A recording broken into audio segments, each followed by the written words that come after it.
दोस्तों, आज इस वीडियो में हम आपको कल्पना चावला के जीवन से जुड़ी कुछ जानकारियां साझा करेंगे, तो वीडियो को अंत तक ज़रूर देखें। कल्पना चावला, जो कि एक भारतीय मूल की महिला थी और जिन्होंने अपने जीवन में 2 बार स्पेस मिशन के लिए उड़ान भरी, परंतु सफलता केवल पहले मिशन तक ही सीमित रही और दूसरे स्पेस मिशन से वापस लौटते समय दुर्घटनाग्रस्त मौत हो गई। चलिए दोस्तों, जानते हैं कल्पना चावला के अंतरिक्ष सफर के बारे में।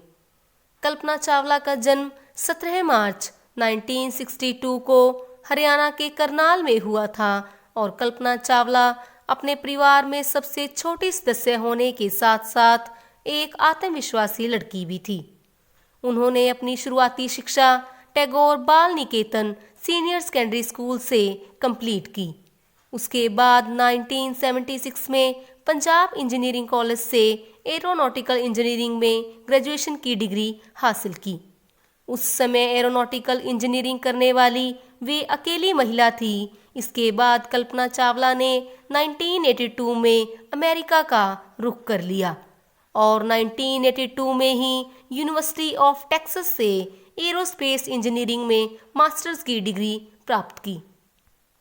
1983 में अपनी मास्टर्स के दौरान ही उन्होंने जीन पियर हैनिसन से शादी कर ली और 1988 में यूनिवर्सिटी ऑफ कोलोराडो बोल्डर से एरोस्पेस इंजीनियरिंग में पीएचडी की डिग्री हासिल की। उसके बाद कल्पना चावला की नासा के साथ काम करने की शुरुआत भी हो गई थी। 1991 में अमेरिका ने कल्पना चावला को अमेरिका की सिटीजनशिप देकर उन्हें दिसंबर 1994 में नासा द्वारा अंतरिक्ष यात्री के रूप में चुन लिया गया था। आपको बता दें कि कल्पना चावला की काबिलियत को देखते हुए नासा ने 1996 में ही अपने पहले स्पेस मिशन के लिए उन्हें अपना हिस्सा बना लिया। इस मिशन में वे विशेषज्ञ और प्राइम रोबोटिक आर्म ऑपरेटर के रूप में नियुक्त की गई थी। 19 नवंबर 1997 को कोलंबिया स्पेस शटल ने अमेरिका की कैनेडी स्पेस सेंटर से अंतरिक्ष के लिए उड़ान भरी। इस मिशन में कल्पना चावला समेत 6 क्रू मेंबर भी सवार थे और इस मिशन को STS-87 का नाम दिया गया था। आपको बता दें कि इस मिशन ने स्पेस में 15 दिन 16 घंटे बिताने के बाद 5 दिसंबर 1997 को सफलतापूर्वक धरती पर वापसी कर ली। इसके बाद कल्पना चावला को अंतरिक्ष में जाने वाली भारतीय मूल की पहली महिला का दर्जा भी मिल गया था। सन 2001 में नासा ने अपने पिछले मिशन की सफलता को देखते हुए दूसरे मिशन के लिए भी कल्पना चावला को चुन लिया और इस बार मिशन को STS-107 का नाम दिया गया था। लेकिन कोलंबिया स्पेस शटल में आ रही तकनीकी खराबी की वजह से ये मिशन अपनी तय की गई लॉन्च डेट से लगभग 18 बार आगे बढ़ता रहा। 2 साल के बाद टेक्निकल प्रॉब्लम्स दूर होने के बाद आखिरकार 16 जनवरी 2003 को कोलंबिया स्पेस शटल ने फ्लोरिडा की कैनेडी स्पेस सेंटर से अपनी 28वीं और आखिरी उड़ान भरी।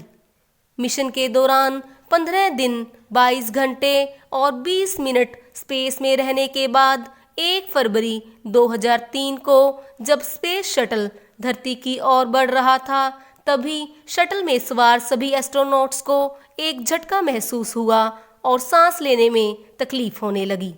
ऑक्सीजन की कमी और हवा के दबाव के कारण सभी एस्ट्रोनॉट्स बेहोश हो गए और शटल में ब्लास्ट से पहले ही सभी क्रू मेंबर्स की दर्दनाक मौत हो गई। वायुमंडल की गैसों के तेजी से शटल के अंदर आने के कारण इंटरनल स्ट्रक्चर पर दबाव बढ़ने लगा और धरती से लगभग 63 किलोमीटर दूरी पर शटल में आग लगने के कारण ब्लास्ट हो गया।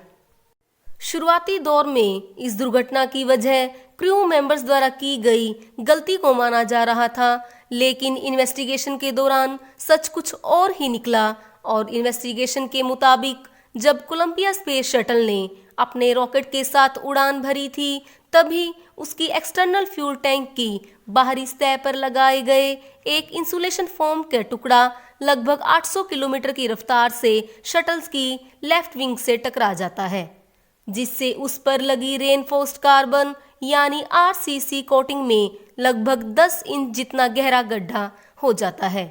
तो क्या इस दुर्घटना से बचा जा सकता था और सभी क्रू मेंबर्स को बचाया जा सकता था? इन सभी बातों को बारीकी से समझते हैं।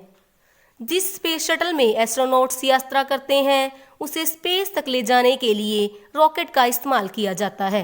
इस रॉकेट में 2 तरह के फ्यूल का प्रयोग होता है, जिसमें एक लिक्विड फ्यूल और दूसरा हार्ड फ्यूल। लिक्विड फ्यूल में लिक्विड ऑक्सीजन और लिक्विड हाइड्रोजन होता है, जो कम तापमान में भी तरल रूप में होते हैं, और इन्हें मेंटेन करने के लिए एक्सटर्नल टैंक को इंसुलेशन फोम से कवर किया जाता है ताकि बाहर की हीट अंदर न आ सके।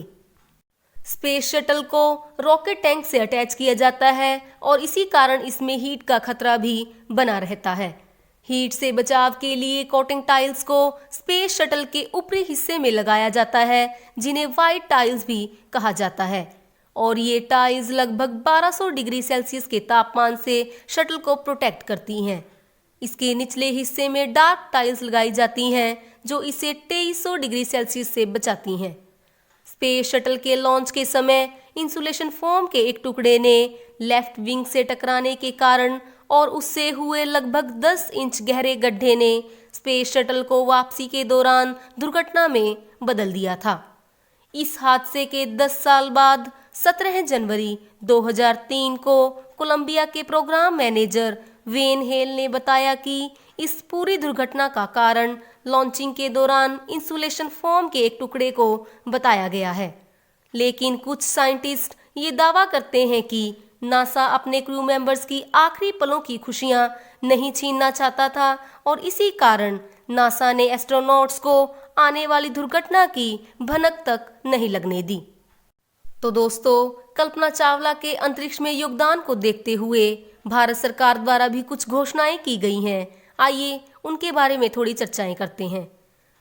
भारत सरकार द्वारा 2005 में ये घोषणा की गई थी कि कल्पना चावला के अंतरिक्ष में योगदान हेतु इसरो मौसम संबंधी जितने भी उपग्रह स्पेस में भेजेगा उसे कल्पना सैटेलाइट के नाम पर ही रखा जाएगा। इसके अलावा लड़कियों को एरोनॉटिकल विषय में प्रेरित करने के लिए कल्पना चावला छात्रवृत्ति की घोषणा भी की गई है। आपको बता दें कि नासा ने भी एक सुपर कंप्यूटर का नाम कल्पना चावला के नाम पर ही रखा है। तो दोस्तों, ये थी कल्पना चावला से जुड़ी कुछ अहम जानकारियाँ। उम्मीद है ये वीडियो आपको पसंद आया होगा। तो वीडियो पसंद आने पर वीडियो को एक लाइक अवश्य करें और ऐसी ही नॉलेजेबल और मोटिवेशनल वीडियोस के लिए चैनल को सब्सक्राइब करना ना भूलें। धन्यवाद दोस्तों।